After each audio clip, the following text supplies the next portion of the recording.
Muito bem, estamos de volta para o segundo bloco do programa Boa Noite Rio Branco, desta quarta-feira de cinzas. Muitíssimo obrigado pela sua audiência. Alguns dizem que o ano começa agora, então hoje é o primeiro dia do ano para muita gente.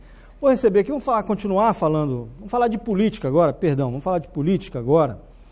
E eu vou receber aqui o Dr. Janilson Lopes, ele é médico e deputado estadual pelo PCdoB, o Partido Comunista do Brasil, no Acre, está lá na Assembleia, passou pela primeira semana, vamos bater um papo aqui sobre já os primeiros trabalhos, já que o Janilson já deu para perceber que ele vai ser muito atuante, vai dar muito trabalho lá na Assembleia para quem não quer trabalhar. Janilson, boa noite, seja bem-vindo, querido. Boa noite, Arquibaldo, boa noite a todos os ouvintes do programa Boa Noite Rio Branco. Para a gente é um prazer estar aqui, podendo dialogar com a população. E também agradecer a você e também a toda a direção da TV pela oportunidade que está nos dando de dialogar, de conversar com o povo do Acre. Nós é que agradecemos a deferência da sua vinda ao programa. Janilson, havia uma expectativa muito grande em relação à nova legislatura. Eu até li de um colega jornalista, Luiz Carlos Moreira Jorge, que essa expectativa é criada a cada legislatura e que ela depois se confirma que ela é igual ou pior do que a anterior. Eu fiz essa pergunta aqui a um outro convidado que veio e ele discordou, que foi o deputado Manuel Moraes, do PSB, com o qual você tem um bloco lá, o seu partido, junto com o PROS, nós vamos falar disso daqui a pouquinho. O que você tem achado? Sua primeira participação é num parlamento, é a primeira semana, está todo mundo muito empolgado, mas você, em relação à qualidade da legislatura, em função da qualidade individual de cada parlamentar, o que você acha que o povo pode esperar para os próximos 4 anos da Assembleia? Bom, sempre que começa uma nova legislatura, se gera também muita expectativa. E as pessoas que têm o poder de estar comunicando, levando as informações, elas costumam fazer, dar o seu ponto de vista. Mas o ponto de vista não é outra coisa do que a vista a partir de um ponto.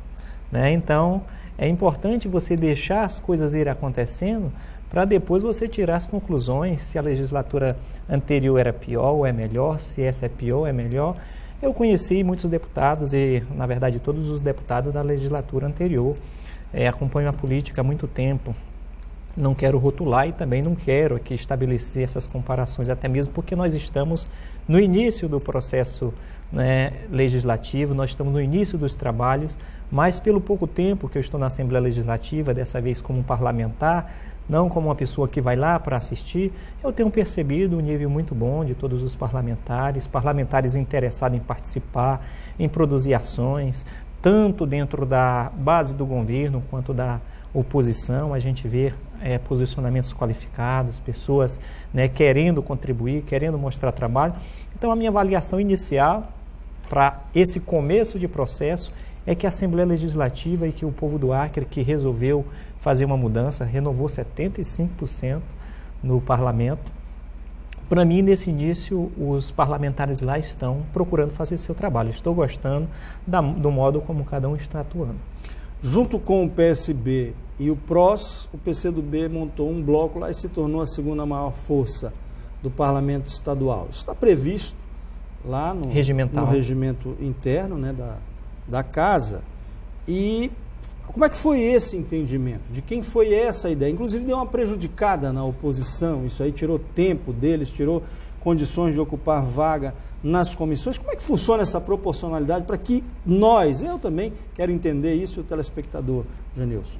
Na verdade é assim, é o partido que geralmente elege a maior parte de parlamentares, tem maior tempo de tribuna, é óbvio, e também tem uma participação mais efetiva, ou concretamente uma participação maior nas comissões, que são as comissões onde se decide tudo na Assembleia, por onde passam todos os processos na Assembleia Legislativa, desde a Comissão de Constituição e Justiça até as outras mais diferentes, de saúde, de educação, de serviço público, tem várias comissões lá dentro, e é dentro das comissões que as coisas são decididas. Logo, os partidos que têm maior número, ele tem a possibilidade de participar do maior número de comissão. Entendi. Como também tem o maior tempo de tribuna para apresentar suas propostas, para defender seu ponto de vista, para defender o que entende estar certo. Aqueles que têm o menor número de parlamentar têm o menor tempo de tribuna e também a participação dentro das comissões pequena. E vai depender, digamos assim, das negociações que se fazem lá dentro. Entendendo tudo isso, e de posse do regimento interno da Assembleia, desde o ponto de vista democrático, nós começamos a conversar com o PROS e com o PSB, na pessoa do deputado Manuel Moraes e da deputada Maria Antônia, e chegamos ao entendimento que era possível fazer esse bloco, nos colocando como a segunda maior força da Assembleia Legislativa, desde o ponto de vista da participação dentro das comissões e também desde o ponto de vista do tempo de tribuna que nós teríamos. Isso, nós chegamos a um acordo e fechamos e registramos o bloco. Isso nos tornou a segunda maior força na Assembleia Legislativa, né? E isso vai nos dar a possibilidade de estar fazendo a discussão mais efetiva, debatendo os problemas do povo de forma com maior protagonismo. Essa foi uma iniciativa sua? Foi uma iniciativa nossa do partido, do PCdoB, e eu levei até os nobres deputados, eles concordaram, aceitaram, fizeram o gesto. Os dois já estão na mesa diretora da Assembleia. A gente que tinha ficado de fora da mesa diretora, levamos essa proposta e eles concordaram, e isso nos coloca também numa situação de participação mais direta nos trabalhos dentro da Assembleia. A oposição esperneou com isso, mas eles não tiveram esse feeling. Assim, é direito nosso, nós não fizemos isso com a tentativa de reduzir o espaço de ninguém. A gente fez isso com o objetivo de participar mais. E está previsto no regimento interno da Assembleia, é uma possibilidade que nós temos, então fazer não significa tirar espaço diretamente de ninguém ou puxar o tapete de ninguém. Nós simplesmente fizemos o que o regimento interno da Assembleia Legislativa nos garante. Certo. E em relação às comissões, como é que vai ficar? A escolha já foi feita, está em processo de escolha, definição dos nomes, quem vai presidir as principais, a CCJ é a principal comissão da Assembleia, correto? Isso. Essa questão já foram definidos os membros de cada uma das comissões. Eu, por exemplo, tinha a possibilidade de participar de 7 comissões. 7 comissões. Resolvi, a partir de um entendimento que a gente precisa deixar que as outras forças também possam participar dos processos dentro da casa. Como eu tinha o direito de participar de 7, eu decidi participar apenas de 3. Fiquei na CCJ, na de orçamento e na de saúde. E deixei, ou indiquei 4 outros companheiros para participar das outras comissões. Pessoas, deputados que, de certa forma, eu entendo eles estarem muito preparados para participar dessas comissões. O meu bloco, o bloco que eu faço parte, e que o deputado Manuel Moraes e que a deputada Maria Antônia também faz parte, a gente chegou a esse entendimento e fizemos essa concessão. Agora, a questão das presidências, nós ainda estamos dialogando, estamos chegando a entendimento. Ainda não foi definido quem vai ser o presidente da CCJ, da Comissão de Orçamento, da de Saúde. Nós estamos dialogando e provavelmente, ao retomar o processo legislativo, que começa amanhã, a gente volte a dialogar sobre essa questão para chegar ao entendimento quem vai ser o presidente de cada comissão.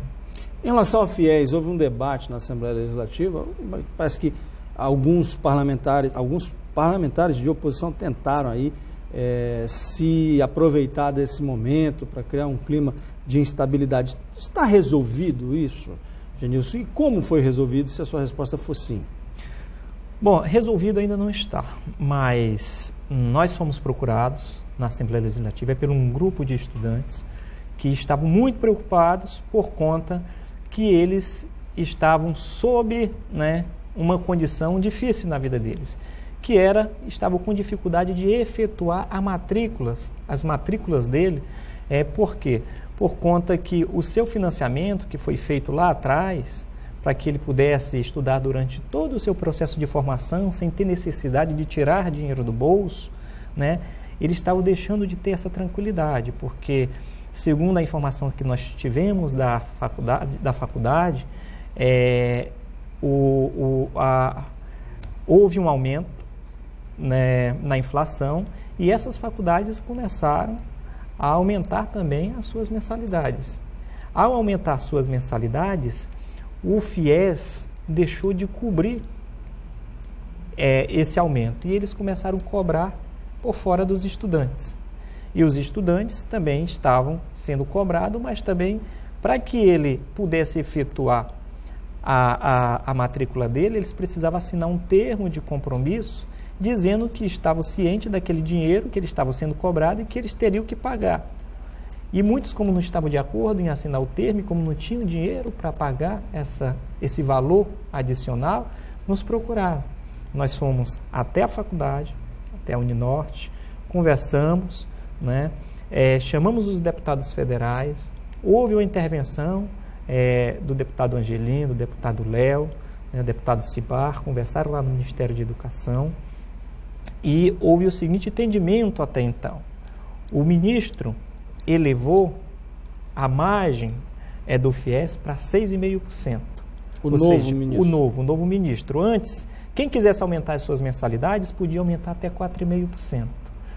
Se extrapolasse isso, o FIES não cobria. Mas em função do aumento da inflação, o Ministério aumentou até 6,5%. Só que tem algumas faculdades que extrapolaram 6,5%. Por exemplo, chegaram a 8,5%. Então, isso aí, o FIES já não vai mais cobrir. E se a inflação está de 7%, por exemplo, aumentou 7%, e o Ministério deu essa margem, né, certamente as faculdades vão ter que se adequar ao que o FIES está determinando. Porque senão nós não podemos deixar nesse momento que os estudantes sejam prejudicados, porque grande parte dos nossos estudantes que estão nas faculdades privadas, eles só estão lá, né, e só usam o FIES porque não tem dinheiro para poder custear. E às vezes tem deles que falta o dinheiro para pegar o ônibus, falta o dinheiro para se alimentar e estão pegando esse financiamento público para poder terminar a sua faculdade. Aí a faculdade vem cobrar por fora, né, um valor que ele não tem como adquirir, fica difícil. E nós, da Assembleia Legislativa, fizemos a intervenção no sentido de garantir as matrículas e garantir o estudo, né, que eles continuassem matriculados e estudando até que essa situação se resolva definitivamente, que nós vamos retomar essa conversa a partir agora de quinta-feira. Eu li um artigo recente agora, do J.R. Guzzo na Veja, que fala sobre essa questão do FIES. E ele afirma neste artigo que o governo federal, com esse pacote de maldade, vamos dizer assim, essa reformulação de algumas questões na economia, estava contratando o serviço das universidades particulares pelo FIES por 12 meses e pagando 8. Além dessa questão, seria um dado a mais além da questão inflacionária também, não é só a questão da inflação, segundo o colunista da revista Veja. Mas vamos falar um pouquinho de Tarauacá. Como é que está Tarauacá? Eu recebi aqui, outro dia, o vice-prefeito de Tarauacá, o querido amigo Chagas Batista, e ele falou um pouquinho sobre essa situação. Aquele momento ali as pessoas já estavam voltando. Hoje, como é que está o cenário? Olha, assim, Tarauacá, em relação ao cenário que nós estamos vivendo, que era o da alagação, as águas voltaram, né, a baixar, a população está tendo uma trégua, mas no município ainda está chovendo bastante. Nos últimos 4 meses, nós tivemos 8 alagações. 4 grandes alagações que chegou a cobrir parte importante do município, sobretudo o bairro da Praia e um bairro que fica mais ali abaixo da ponte. Não sei se você conhece Tarauacá. Sim. Quem chega ao município, né, chega por esse bairro, que as casas, já é um bairro baixo e que as casas foram sendo construídas aleatoriamente, numa região onde o rio já passou anteriormente. Então, todas em condições muito precárias, com muita dificuldade, com pouca condição de saneamento e com quase nenhuma infraestrutura. Assim também se deu a construção do bairro da Praia. As pessoas que antigamente moravam no Seringal vinham para a cidade, quando acabou o ciclo da borracha, a borracha baixou de preço e vinham se instalando ali na beira do rio. Que era exatamente nas regiões onde o rio tinha passado anteriormente. E todos os anos nós temos alagação em Tarauacá, mas nunca anteriormente havia tido alagações com proporções tão elevadas. E só nos últimos 4 meses, como eu acabei de lhe falar aqui, nós tivemos 4 grandes alagações, que chegou a cobrir 70% do município. Isso deixou a cidade muito ruim em relação a infraestruturas, as ruas quebradas, né? As pessoas perderam muitas coisas, quem já tinha pouca coisa tem menos ainda. O rio agora está tentando voltar por onde ele já passou antigamente e está quebrando um bairro inteiro, derrubando casas. Nós estamos tendo em Tarauacá que remover pessoas para outras áreas. E assim, está muito difícil, mesmo depois da alagação. As doenças também estão aparecendo. Eu estive agora no carnaval lá em Tarauacá, visitando o bairro da Praia, consultando, prestando atendimento médico. E a gente vê a dificuldade das pessoas. Mas tem um problema maior para resolver, que é a questão da infraestrutura e a decisão onde aquele povo vai morar, porque o rio provavelmente voltará a passar por onde passava antes e vai derrubar um bairro quase inteiro, né? Vai levar um bairro quase inteiro. E nós estamos fazendo algumas movimentações a partir do governo do estado, do governo federal, para tentar garantir, mover a cidade para um lugar mais alto, para um lugar mais seguro, né? Que no sentido da BR Tarauacá-Cruzeiro. Então, assim, nesse sentido, nós precisamos de remédios a curto prazo, mas também remédio a médio e longo prazo. Esse remédio a longo prazo é esse, a gente tentar ter condições para mover a cidade para uma região mais segura, porque nós não sabemos se essas alagações que nós tivemos ao final de 2014 e início de 2015, nós vamos voltar a tê-las nos próximos anos. O tempo, o clima, está mudando e nós podemos ter muitos problemas em relação a isso. Tomara que não. E tomara que não seja seca também, né? Tomara que não seja seca. Quando não é muita água numa região do país, é pouca em outra. Janilson, muito obrigado, viu? Terminou o tempo, infelizmente. Queria abordar outras questões sobre Tarauacá, mas muitíssimo obrigado. Foi uma satisfação tê-lo conosco. Que bom, eu que agradeço o espaço concedido. Mais uma vez, a gente fica muito feliz pela essa oportunidade que você está nos dando e a TV Rio Branco de dialogar com o povo. Valeu e muito obrigado. Obrigado.